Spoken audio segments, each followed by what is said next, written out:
Hello, ladies and gentlemen. It is Key Time Sports coming back to talk about week 8 of the 2024 college football season. And there are four intriguing games that I want to get into, starting off with the Miami Hurricanes playing against the Louisville Cardinals.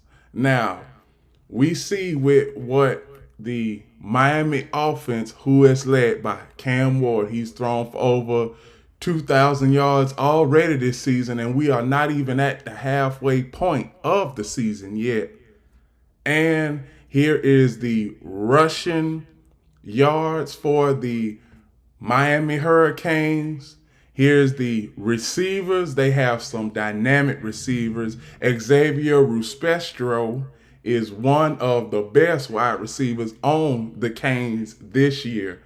And you see their kicking game, and then you see their defense. And let me tell you, the Miami defense is all across the board fantastic. As far as solo tackles, they have over 300 solo tackles as a team. Now, let's look at the offensive statistics for the Miami Hurricanes. They average 47.7 points, one of the best offenses in college football. Third down offense is tops in college football at 59%. Fourth down offense is tops in college football at 62%. And plus, as far as when we see this Miami offense compared to the Louisville defense. Now, Louisville, I'm going to get into them in a few seconds. Louisville, they've given up a lot of yards on defense. Now, can their offense hold up? It remains to be seen. Now, I'm going to take y'all over to the Louisville Cardinals section. Here is their offense led by Tyler Shaw. And here's their running backs, their wide receivers, their kickers. Yes, they're kickers. They have three kickers. And here is their defense. And their solo tackles on defenses, 373 solo tackles. So now, when we look at this, and when we look at the offense for the Louisville Cardinals, it is not as dynamic and prolific like the Miami Dolphins. No, excuse me, not the Miami Dolphins, but the Miami Hurricanes defense. Louisville's defense, they've given up 300 plus yards 4 times already this season. Miami's defense, they like to turn the ball over. They like to turn the ball over so they can get more possessions for their offense. And I think in this game, even though Miami is going on the road to play Louisville, I think that the Miami Hurricanes will still come out victorious in this game. And by the way, this game is going to be close, but the Miami Hurricanes will edge them out and they will keep that undefeated streak alive. The last time that the Miami Hurricanes started out 7-0 was 01, and that's the year that they won the national championship. Is this a rendition of 2001? Who knows? We will see though. We will see when we get later on in the season and see if they can make a push to the national championship. And that's all I have for the Miami Louisville game. The next game I want to talk about is the third Saturday in college football, and y'all already know who I'm talking about. It's the Alabama Crimson Tide and the Tennessee Volunteers. This is going to be an offensive shootout, and this is going to be an all-time classic game, I guarantee you. But first, I'm going to start off with the Alabama Crimson Tide offense, led by Jalen Milroe. We've known he thrown for over 1,000 yards. Jam Miller, top running back. My man, Ryan Hollywood Williams. He's got over 500 yards receiving and tackles. Jaheed Campbell and interceptions, Damani Jackson. This is the type of defense. The defense for the Clemson, the defense for the Alabama Crimson Tide needs to step up this week. The last couple of weeks, mainly since the Georgia game, in the second half of the Georgia game up until now, the defense has been a little shaky. But all in all, here's the quarterbacks for the Alabama Crimson Tide, running backs, the wide receivers led by Ryan Williams, the kicking game, and the defense. As far as defense, they have over 400 solo tackles. So the defense, as far as tackling, I don't have a problem with their tackling. It's when they get to those third down situations. Can the defense get off the field? Can Kane Womack dial up a blitz, dial up a good play on third down to get the Volunteers offense off the field consistently in this game? I think so. And another thing, the Volunteers defense, I don't know how good that defense is because they played some suspect competition. They played Chattanooga, they played Ball State, and they played UT Martin. So you don't know about the Volunteers defense as a whole just yet. And then they had a letdown versus Arkansas. They lost versus Arkansas. Nobody expected Arkansas to win that game. So with Alabama, I'm going to give y'all their team offensive statistics. Offensively, Alabama averages 41 points per game. Third down offense, 47%, near one of the best in college football. Fourth down efficiency on offense, 80%, one of the best in college football. And then you look at the fact to where that they have a running quarterback in Jalen Milroe. This is going to be a good game, and Alabama can put so much pressure on the Tennessee Volunteers defense because they haven't played an offense like Alabama's yet this season, which leads me into the Volunteers statistics. Tennessee Volunteers, we know that they are led by Nico Amiliava. Then they have two other quarterbacks that have played a few snaps in these games. Then you have their rushing attack, wide receivers, the kicking game, and then you have their defense.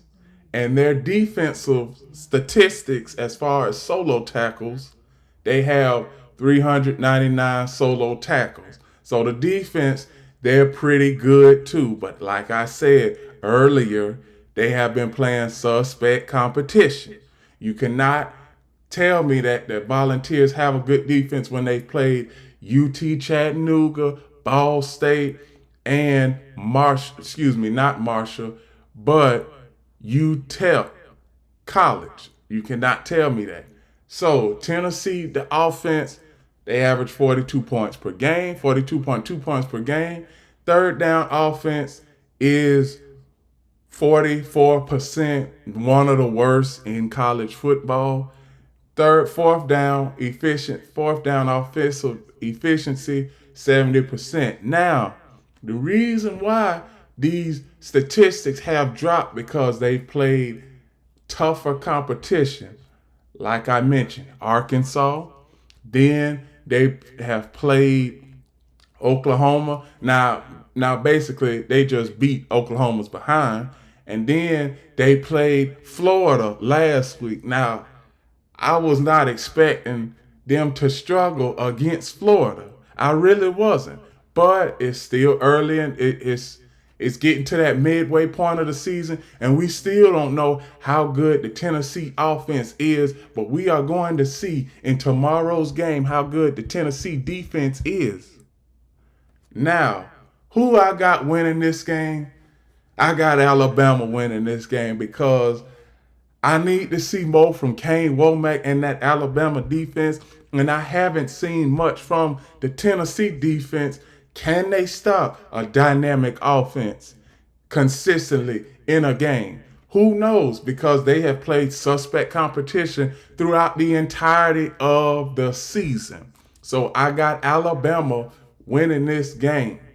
The next game I want to talk about is the Michigan Wolverines and the Illinois Fighting Illini. Now, Michigan Wolverines, they have been switching quarterbacks throughout the entirety of the season. As of right now, they have Davis Warren as their starting quarterback. Rushing attack, Kellen Mullins, and then they have their wide receivers. Then they have their kicking game. Then, as far as the defense as far as solo tackles, they have 341 solo tackles.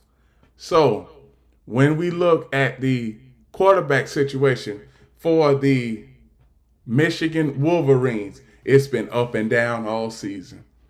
I mean, some games you have Davis Warren starting, some games you have Alex Orji starting. Then there are other times where Jack Tuttle has came into the game and played 3, maybe 4 snaps. So I don't really know. We don't really know what we are going to get from Davis Warren, because if it goes bad for Davis Warren in this game, I believe that Sharon Moore will make another QB change and put either Alex Orji back in at the starting quarterback position, or put in Jack Tuttle just to see what they got. So, as far as the offensive statistics, now, Michigan, they are just trying to keep their head above water. They average 23.5 points per game. Third down efficiency on offense is one of the worst in college football at 38%. Fourth down efficiency is one of the best in college football at 87%. See, just like I told you, Michigan, they have been up and down all season. They were lucky to win their game versus the USC Trojans by luck and by turnovers. That's all. So, when we look at the Illinois Fighting Illini, let's see what they have. They have Luke Almeter. He's thrown for over 1,000 yards already this season. Caden Fagan, he leads their rushing attack. Also, when it comes to their wide receivers for the Fighting Illini, you see that their wide receivers are pretty good. Their kicking is pretty good. Their defense is pretty good. They have 350 solo tackles as a defense. So now, when you look at their offensive statistics, let's see. Illinois' offense is a little bit better than Michigan's offense. Illinois, when it comes to their third down offense, 44%, basically the same boat as the Michigan Wolverines. Fourth down offensive efficiency, 62%. Decent. That's decent. That's middle of the pack in college football. So when you look at both of these offenses, they really don't blow your mind as far as offensively. They really don't. Michigan, they are still a team that is a run-first team. Illinois, they are a team that is a run-first team. So this game, I'm expecting this game to be close throughout. And I'm expecting the Illinois Fighting Illini to get this win, because Michigan, since the start of this season, they have underperformed under the new coaching regime led by Sharon Moore. And I think that Michigan, they'll do good if they get a bowl game this year, because they're not making the college football playoff. They already got at least 3 losses on their schedule. I already done, yeah. So they're not making the college football playoff. Only thing that they need to worry about is trying to get some more wins to get a bowl game. And as far as my last game of the week, do the Georgia Bulldogs have a Longhorn problem? I believe that. Hold on. Before I get into my prediction for the Bulldogs Longhorns game, I want to give y'all a few statistics. This is going to be a great game. This is going to be a classic of a game here. We all are going to look back at the end of this season and say that the Georgia Bulldogs and the Texas Longhorns, that was a great game. This is a star-studded game. This is a very skillful game.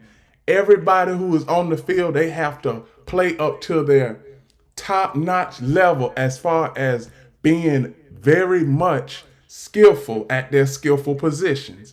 So I'm going to lead off with the Georgia Bulldogs. Carson Beck, he's thrown for over 1,000 yards already this season. If the Georgia Bulldogs want to win this game, Carson Beck, he cannot throw any interceptions, and he is just going to have to take over this game. Rushing attack for the Bulldogs is led by Trevor Etienne.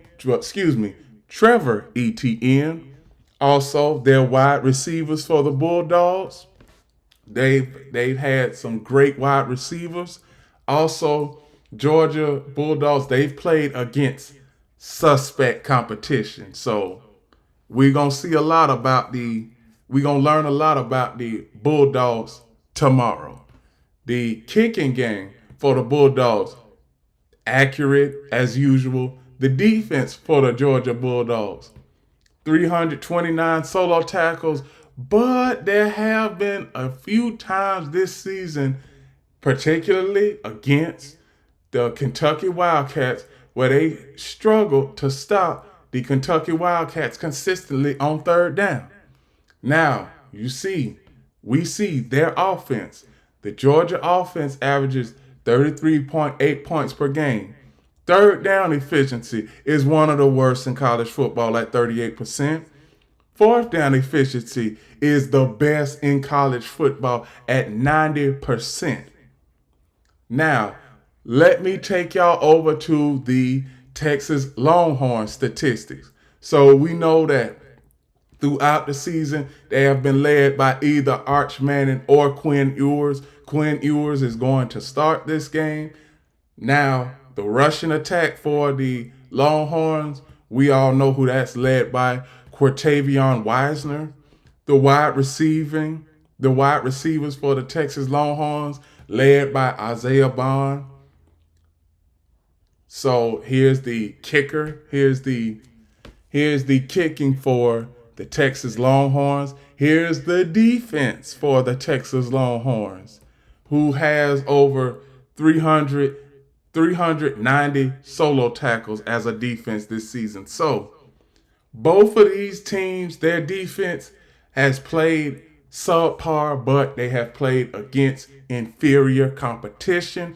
We will see whether the Georgia Bulldogs will be able to deliver in a pressure-packed moment, because they are going into a hostile environment in Austin, Texas, I might add you, and playing the Longhorns. I know Matthew McConaughey is going to be there, so I am going to give my prediction to this game.